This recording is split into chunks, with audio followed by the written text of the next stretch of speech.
All right, I apologize. You're really sorry? I'm really, really sorry. I apologize unreservedly. You take it back? I do. I offer a complete and utter retraction. The imputation was totally without basis in fact and was in no way fair comment and was motivated purely by malice. Risco. A gente sabe bem o que essa palavra significa? Risco é uma coisa inerente na vida da pessoa, né? Você acha que corre algum risco no dia a dia? No dia a dia é normal a gente correr risco, né? Ser atropelado, ficar milionário. Risco é a probabilidade de um evento acontecer. Quando a gente compra um bilhete de loteria, a gente está torcendo para que um evento aconteça. Qual? O nosso bilhete seja premiado. Isso é risco. Só que, muitas vezes, a gente perde. Então, o risco é a probabilidade de um evento acontecer. Ele pode acontecer ou não, segundo uma determinada probabilidade de ocorrência. Eu jogo um dado para o alto e escolhi um número. Qual é a probabilidade do número que eu escolhi cair com a face para cima? 1/6. Porque só tem 6 números aquele dado. Isso é risco, a probabilidade de um evento acontecer.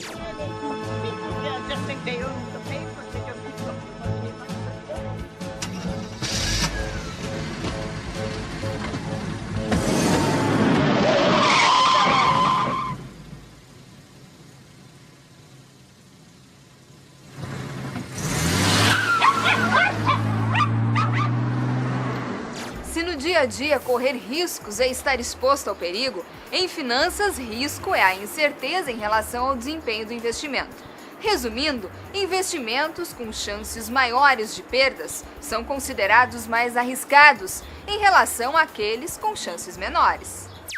Por isso que a informação sobre os investimentos é tão importante. Porque se eu conheço os perigos que eu estou exposta, eu consigo calcular a probabilidade de ocorrência, logo eu conheço os riscos que eu estou exposta. Nas finanças, uma coisa é certa: quanto maior o risco, maior a chance de ganhos. Quando você vai para um investimento de maior risco, você se sujeita a ter maiores oscilações. No final do tempo, você pode ter até maior ganho, e é isso que você está buscando, o maior ganho. Mas você vai ter momentos de maior oscilação. Uma coisa fundamental para qualquer pessoa que queira entrar no investimento de maior risco é prazo.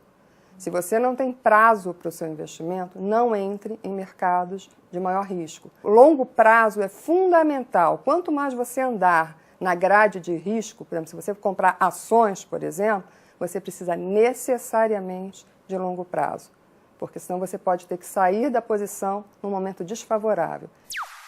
Os principais riscos que afetam os investimentos são risco de crédito, risco de liquidez e risco de mercado. O risco de crédito é a probabilidade do devedor não quitar seus compromissos. Para reduzir o risco dos pequenos investidores, no caso da falência de um banco, por exemplo, em 1995 foi criado o Fundo Garantidor de Crédito.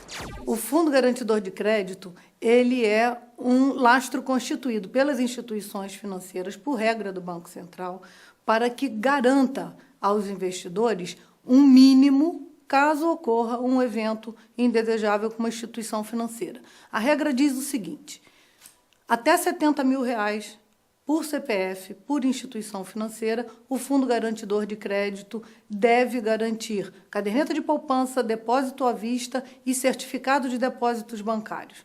Então, se uma instituição financeira sofre uma intervenção do Banco Central, cada uma das pessoas que se relaciona com ela tem direito de receber até R$70 mil nesses 3 tipos de aporte de recursos. O risco de liquidez está atrelado às chances de encontrar um comprador para determinado ativo no preço desejado. Por exemplo, conseguir vender uma casa no prazo e pelo preço que o vendedor quer. O risco de liquidez, ele está vinculado à capacidade da gente trocar esse investimento em dinheiro. Porque liquidez é isso, é a velocidade com que eu consigo transformar o meu investimento em dinheiro. Por exemplo, imóveis, se eu for vender, eu tenho que levar um tempo para conseguir vender. Ele não é, tradicionalmente, na sua característica básica, um investimento de alta liquidez. Agora responda qual dos investimentos a seguir não é protegido pelo Fundo Garantidor de Crédito. Opção A, caderneta de poupança. B, fundos de investimento. Ou C, certificado de depósito bancário. A resposta você confere depois do intervalo. Até já.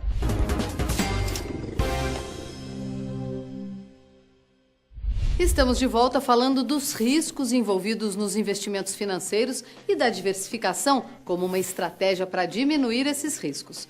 Vamos agora à resposta do teste de bolso. A pergunta é a seguinte: qual dos investimentos a seguir não é protegido pelo Fundo Garantidor de Crédito? Opção A, caderneta de poupança. B, fundos de investimento. Ou C, certificado de depósito bancário. Acertou quem escolheu a opção B, fundos de investimentos. Nos fundos, o risco de crédito está atrelado à carteira de investimentos. Vamos entender melhor. Primeira coisa importante para falar sobre risco de crédito em fundos é que fundo, a gente tem que conceituar um pouco o que é fundo. Fundo não é um título que você está comprando.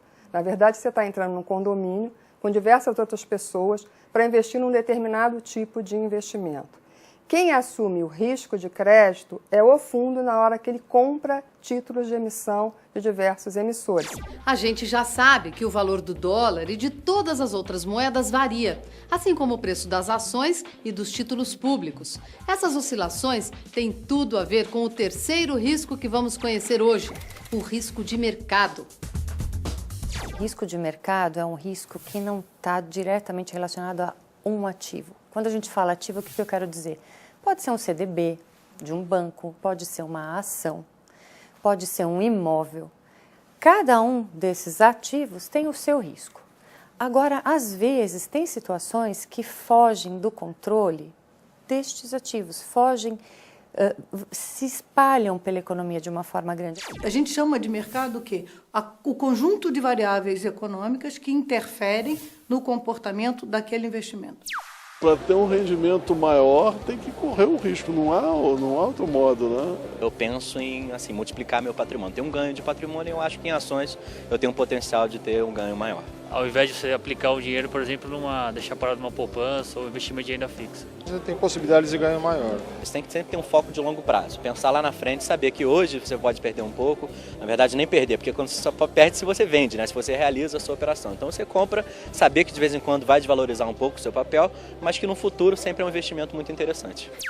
Independentemente de ser ação ou qualquer outro investimento, a análise de tripé é o que sustenta uma análise de definição dos investimentos. Então, liquidez, rentabilidade e segurança são as três hastes desse tripé. Em ações, o que nós temos? Risco, porque eu sou sócia de um negócio e esse mapeamento vai me dizer como eu convivo com esses riscos, como a empresa lida com esses riscos. Liquidez, a velocidade que eu transformo em dinheiro. Então, se essa ação é muito negociada na bolsa ou não, e se a flutuação de preços no mercado me garante que sempre que eu quiser eu consiga transformar pelo menos parte do meu investimento em dinheiro a bons preços. E retorno, a capacidade que essa empresa tem de gerenciar bem os seus negócios, me trazendo bons lucros distribuídos e uma boa sustentabilidade nos seus preços.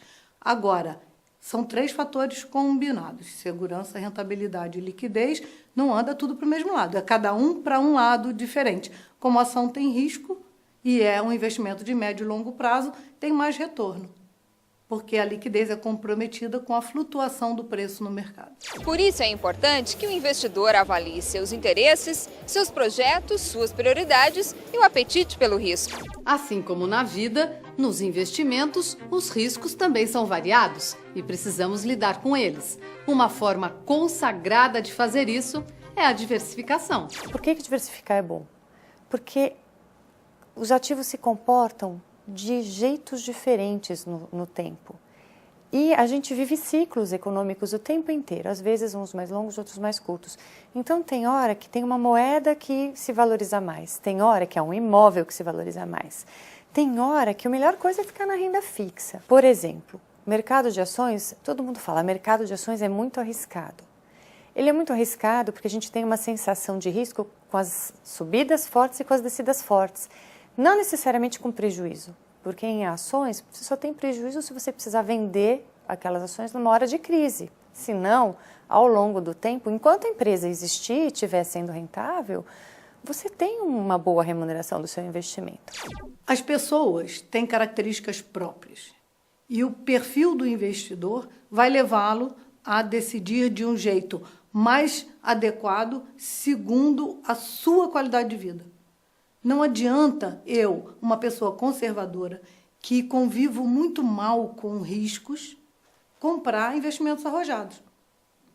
Porque isso não vai trazer qualidade de vida, eu não vou viver tranquila, isso vai me trazer, sei lá, pressão alta, gastrite, um desconforto em lidar com isso, que o retorno não vai valer a pena. Então, eu tenho que me conhecer, conhecer os objetivos que eu tenho para o uso do dinheiro, para, com segurança, investir corretamente. Eu acho que se existe assim uma coisa bem pessoal, bem particular, é essa característica, a gente se conhecer, conhecer os investimentos, para fazer um bom casamento entre essas duas tarefas.